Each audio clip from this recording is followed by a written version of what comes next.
국경 없는 의사회는 한 70여 개 국가에서 그 의료 지원을 하고 있는 인도주의 단체고요. 저희가 뭐 난민들이라던가 아니면은 뭐 의료로부터 기본적으로 소외되어 있는 사람들, 전쟁이 일어나는 지역이라던가 혹은 뭐 재난이 일어나는 지역이라던가 전염병이 창궐하는 지역 혹은 그냥 기본적으로 의료의 그 사각지대에 놓여 있는 사람들을 위해서 활동을 하고 있는 단체입니다. 건강의 형평성이라는 부분은 아마 저희 기관에 저희가 명문화돼서 건강 형평성을 추구한다 이제 이런 원칙을 저희가 명문화하고 있지는 않지만 기본적으로 저희 기관의 활동에 기본적으로 깔려 있는 그런 기관이라고 보실 수 있을 것 같습니다. 왜 이런 활동을 하냐? 그냥 근본적으로 그게 옳은 일이니까요. 사람들이 아프고 그 다음에 본인이 아무리 노력을 해도 그런 뭐 건강에 접근을 하기가 어려운 그런 사람들을 돕는 것은 인도주의의 어떤 기본적인 그런 어떤 원칙, 어떤 인도주의의 기본적인 정신이 아닐까 생각합니다.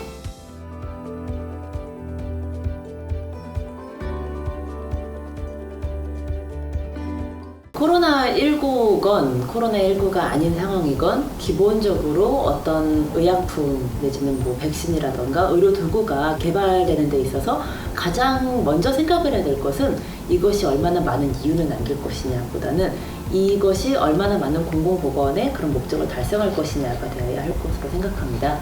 실제로 오늘날 가장 많은 투자가 이루어지고 있는 그런 의약품들은, 의료 도구들은 거의 이제 선진국형 질환들, 그 다음에 많은 이제 고소득 계층들이 앓고 있는 질환들에 대한 많은 투자가 이루어지고 있는데, 실제로 그것이 공공보건의 필요에 입각한 것이냐. 물론 그분들의 이제 질환도 매우 당연히 치료를 하기 위한 노력을 해야 되지만 동시에 정말 전 세계에 많은 사람들이 앓고 있는 그런 소외 질환들에 대해서도 노력을 계속해야 할 것으로 생각을 하고요.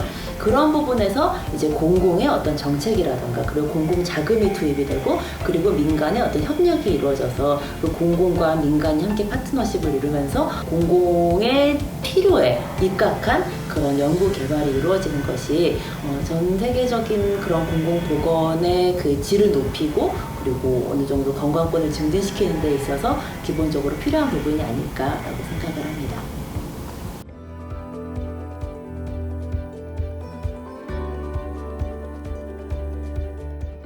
일단 모든 경우에 있어서 항상 위기가 닥치면은 가장 타격을 입는 사람은 어느 정도 이미 취약했던 계층이 가장 취약하게 노출이 되는 것 같습니다.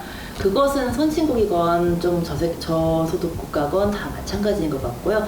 대표적인 예로 뭐 일단 선진국에서만 보더라도 미국에서도 이제 미국 같은 경우에는 그런 공공보건 의료 시스템이 잘 갖춰져 있지가 않고 많이 이제 민간에 의존을 하는 시스템이라고 알고 있는데 이번 코로나19 상황이 터졌을 때 가장 취약하게 노출됐었던 사람들은 그런 의료보험의 혜택을 받지 못하고 있었던 사람들, 어떤 강한 그런 민간 의료보험 체계에 가입해 있지 않았던 사람들이 가장 크게 타격을 입었다고 읽은 바가 있습니다.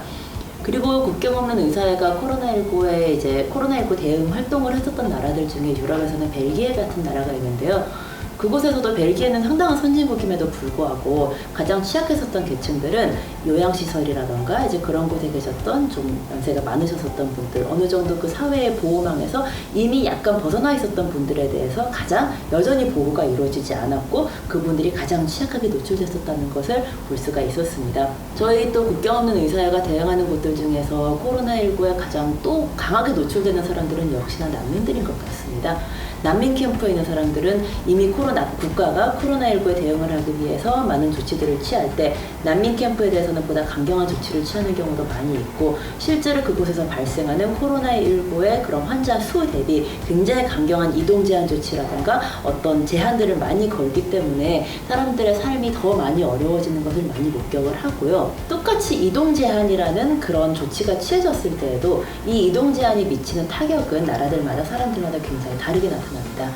많은 사람들은 뭐 이동 제한이라고 했을 때 해외여행 가고 싶은데 그 여행을 가지 못하게 됐다. 약간 좀 이런 건 아쉬운 정도로 생각을 하시는 분들이 우리나라에 많이 있겠지만 이런 이동 제한으로 인해서 예를 들어 가령 이제 해외에 구호단체가 도착을 해서 그 구호단체로부터 정말 생사가 오가는 그런 도움을 받아야 되는 사람들은 그 구호를 받지 못했기 때문에 정말 삶에 너무나도 큰 타격을 입는 경우들도 많이 있고 분쟁이 일어나서 그 분쟁으로부터 도망치고 있는 사람들, 이동 제한으로 국경을 넘을 수가 없게 되었을 때 이런 사람들에게는 이동 제한이 생사의 문제가 되기 때문에 똑같은 조치에 대해서도 이미 취약했었던 사람들에게 나타나는 여파는 그냥 단순히 해외여행을 가지 못하는 이제 저희 주변에서 볼 수 있는 그런 많은 사례들과는 상당한 격차가 있는 것 같습니다.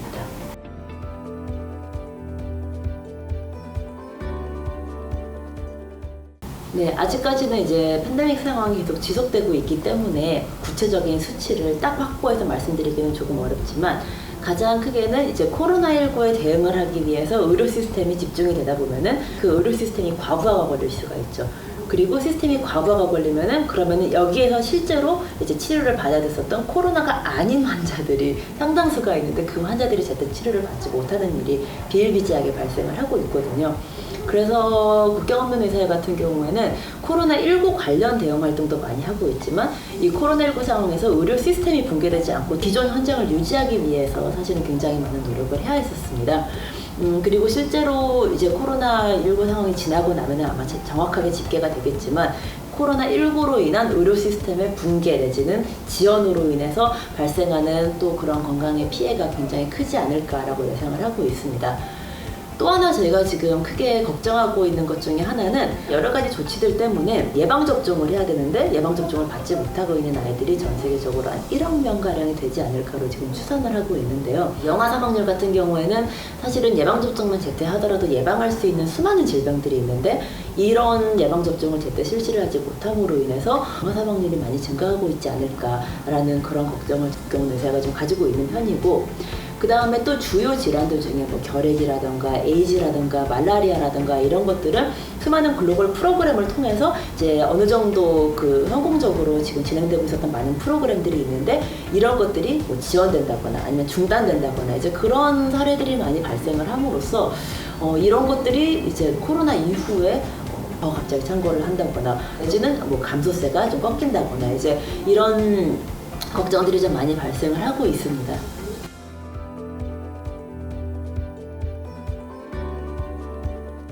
코로나19 백신 관련해가지고 국경 없는 의사회가 했었던 활동을 조금 가볍게 말씀을 드리면요. 일단은 최근 코로나19 백신이 개발이 되면서 가장 두드러졌었던 점 중에 하나가 어떤 나라는 굉장히 빠른 속도로 사람들이 접종을 하고 있는 반면에 어떤 나라들은 정말 굉장히 최소한의 접종만 이루어지고 있고 더 이상 백신을 공급받지 못하는 이제 그런 사례를 저희가 많이 보고 있습니다.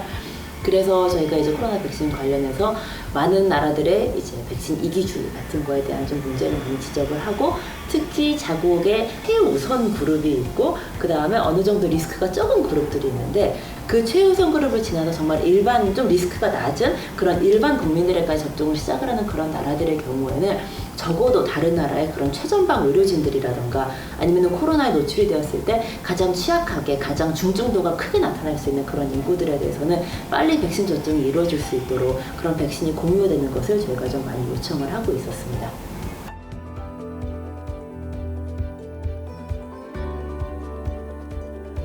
저희 국경 없는 의사회랑 그다음에 의약품 접근성을 강화하기 위한 활동은 이렇게 굉장히 오랜 역사를 같이 한 것 같습니다.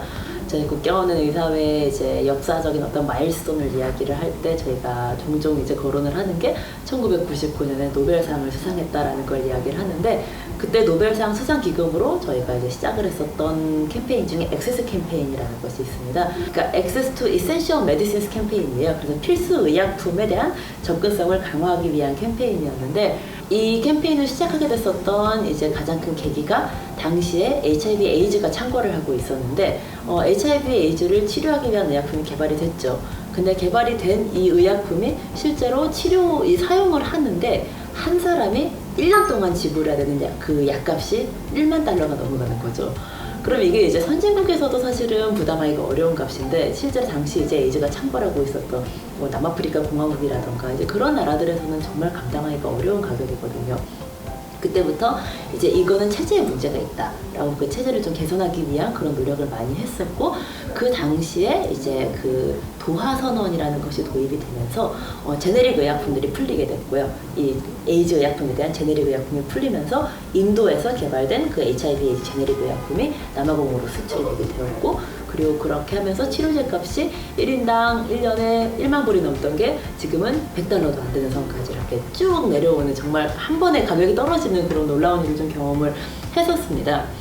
그래서 이런 것처럼 저희가 이제 현장에서 저희 활동을 하는 데 있어서 의약품 접근성에 대해서 저희가 느끼는 여러 어려움들 중에 가장 큰 어려움 중에 하나는 그건 것 같아요. 가격인 것 같아요. 기본적으로 너무 비싼 값의 약들이 자꾸 출시가 되고, 근데 그 약은 너무 저희 환자들에게 필요한 약이고, 또 한 번 이 가격적인 측면을 제가 또 다뤘던 것 중에 하나가 백신 부분에서도 이제 그 폐렴구균 백신이라는 게 있어요. 아이들의 영아 사망 원인의 이제 그 1위를 차지하는 게 폐렴이거든요. 근데 이게 아이들이 폐렴구균 백신을 맞으면은 폐렴이 사실 예방이 되는 질환인데, 폐렴구균 백신이 이제 개발이 된 이후에 처음에는 일단 좀 가격도 굉장히 높게 출시가 됐었고, 근데 이 개발 과정에서 상당히 많은 공적 자금이 투입이 됐었거든요. 그래서 저희가 제일 먼저 했었던 것은 가격을 인하해라 라는 좀 그런 시비를 그 제약사들 앞에서도 많이 했었고, 실제로 다행히 가격이 많이 인하가 됐죠. 근데 가격이 인하됐음에도 불구하고 여전히 이제 그 한 아이를 예방접종을 하는 데 있어서 이 폐렴구균 백신의 가격이 제일 높은 편이거든요. 그러면 가격이 더 낮춰지기 위해서 가장 좋은 거는 시장에 더 많은 백신이 나오는 거죠. 그리고 우리나라에서도 이제 당시에 그 폐렴구균 백신을 굉장히 많이 개발을 했었던 그런 기업이 있었는데, 당시 이제 그 파이저의 특허에 막혀서 결과적으로 출시를 하지 못하게 됐었고, 당시 제 국경 없는 의사회도 이제 특허가 중단되기를, 특허가 이제 법원에서 좀 특허가 무효가 되기를 저희가 좀 많이 촉구를 했었는데, 안타깝게도 이제 국내에서는 그 특허가 무효되지 않아서 개발이 중단이 된 것으로 알고 있습니다. 그 다음에 국경 없는 의사회가 마주하는 또 다른 문제는 약이 없어요. 제가 대표적으로 그 서아프리카에 에볼라가 창궐했었을 때 국경 없는 의사회가 사실 초기에 그 에볼라는 거의 저희 기관이 거의 단독으로 당시에 대응을 했었는데, 에볼라라는 이 질환은 굉장히 오래전부터 알려진 질환이었음에도 불구하고 관련된 치료제도, 백신도 아무것도 존재하지가 않는 상태였습니다. 그러면은 이제 의사가 치료를 해야 되는데 치료제도 없고 백신도 없고 전염병은 퍼지고 있고, 코로나 초반을 생각을 했을 때 굉장히 무서운 상황이라는 거를 딱 직감을 하실 수가 있으실 텐데요. 그때 그래도 코로나 같은 경우에는 특히 선진국들도 많이 타격을 입었기 때문에 정말 역사상 유례가 없는 속도로 백신이 개발이 됐는데, 에볼라 같은 경우에는 특히 이제 주로 저개발국들에서 서아프리카를 위주로 발생을 했었기 때문에 백신이 개발되고 사용화가 되기까지 좀 많은 노력이 필요했었습니다. 그 다음에 이제 마지막으로 저희가 마주하는 어려움 중에 하나는 의약품 내지 백신, 진단도구 이런 것들이 있는데 사용하기가 저희 환경에 적절하지 않은 경우가 많이 있습니다. 백신을 예로 들면은 그 온도가 굉장히 중요하잖아요, 백신은. 근데 지금 코로나 백신 중에서도 파이저 백신 같은 경우에는 극저온이에요. 영하 70도 막 이런 온도가 요구가 되는 그런 백신이란 말이죠. 그러면은 저희 국경 없는 의사회가 활동하는 많은 지역들에서는 감당 안 되는 그런 온도 조건이거든요. 물론 이제 개발을 하다 보면은 그렇게 될 수 있겠지만, 열악한 환경에서도 사용할 수 있는 그런 의료 도구들이 만들어졌으면 좋겠다라는 거를 저희 국경 없는 의사회가 많은 개발자들에게 요청하고 또 저희도 이제 촉구하고 있는 그런 부분이 될 것 같습니다. 이 지적재산권 유예에 대한 논의는 기본적으로 의약품 접근성 관련 논의에서 굉장히 오랜 역사를 가지고 있는 건데, 이번 코로나 상황에서도 이제 처음 코로나가 발생을 하고 많은 나라들이 코로나에 대응하기 위한 마스크, 진단도구, 치료제, 백신 이런 기술들이 지적재산권에 묶여서 나라들이 바로 접근을 하는데 좀 불편하고 또 어떤 법적인 리스크가 있다는 것을 이제 발견을 하게 되었습니다. 그러면서 작년 가을에 이제 인도와 남아프리카 공화국이 세계무역기구에 그 팬데믹 기간 동안에 코로나19 관련 기술에 대한 지적재산권을 유예해달라라고 하는 이제 그런 요청을 넣었고, 그때부터 이 논의가 좀 본격화된 것 같습니다. 저희가 생각하기에 유예안에서 중요한 것 중에 하나는 백신만이 아니라 진단도구, 치료제, 백신, 그 다음에 또 백신 원료 같은 이런 전체적인 코로나19 관련 기술에 대해서 좀 폭넓게 유예안이 적용이 되는 게 매우 중요하다고 생각을 합니다. 특히 코로나가 장기화되었을 때 백신에 대한 의존도도 중요하지만 치료제에도 굉장히 중요한 부분이고, 특히 치료제가 지적재산권이 유예됐을 때 가장 빠르게 제네릭 의약품들이 등장을 할 수 있는 그런 부분이기 때문에 치료제에 대해서도 지적재산권 유예가 잘 적용될 수 있었으면 좋겠고요.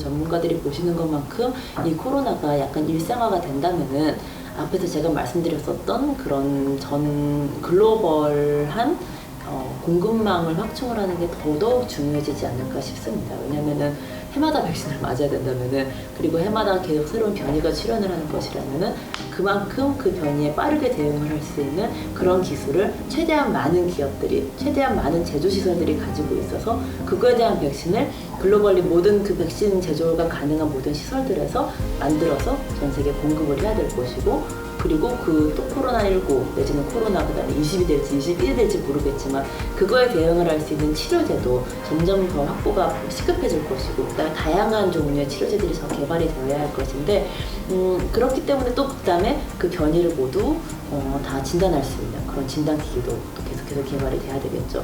그러면은 코로나가 변이로 인해서 더 장기화되는 만큼 더 많은 나라들, 독점적으로 몇 개의 기업이 아니라 정말 여러 나라들의 여러 기업들이 이런 기술을 가지고, 그리고 각 나라가 다른 나라들에서 공급해주길 기다리는 것이 아니라 자국의 기술, 적어도 그 역내에서 정말 서로 도와가면서 할 수 있는 그런 기술을 가지고 있는 것은 매우 중요하다고 생각을 합니다. 변이가 생기고 이것으로부터 안전하기 위해서 앞서 말씀드렸었던 지식 공유와 노하우 공유, 이런 기술, 그 다음에 공급망 확충, 그 다음에 제조량 확보, 이런 것들에 대한 논의가 좀 더 폭넓게 이루어지고, 결국에는 국제적인 공조가 이루어져서 코로나가 계속 되더라도 더 이상 이것 때문에 걱정하지 않아도 되는 그런 날이 좀 빨리 왔으면 하는 간절한 바람이 있습니다.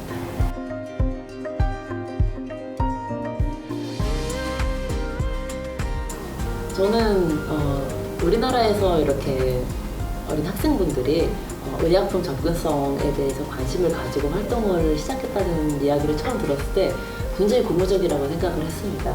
사실 의약품 접근성이라는 그런 주제를 가지고 저도 이제 국내에서 많은 분들을 찾아봤을 때 관심이 있는 분들이 생각보다 많지 않았었거든요. 근데 이렇게 젊은 학생분들이 관심을 가지고 이거에 대해서 알리는 홍보 활동을 시작을 한다는 것 자체가 어쩌면은 우리 사회도 이제 어느 정도 이 주제에 대한 성숙도가 좀 무르익어 가는구나, 이제 성숙한 사회가 되어가는구나 라는 그런 긍정적인 신호로 받아들이게 돼서 저는 매우 뿌듯했고요.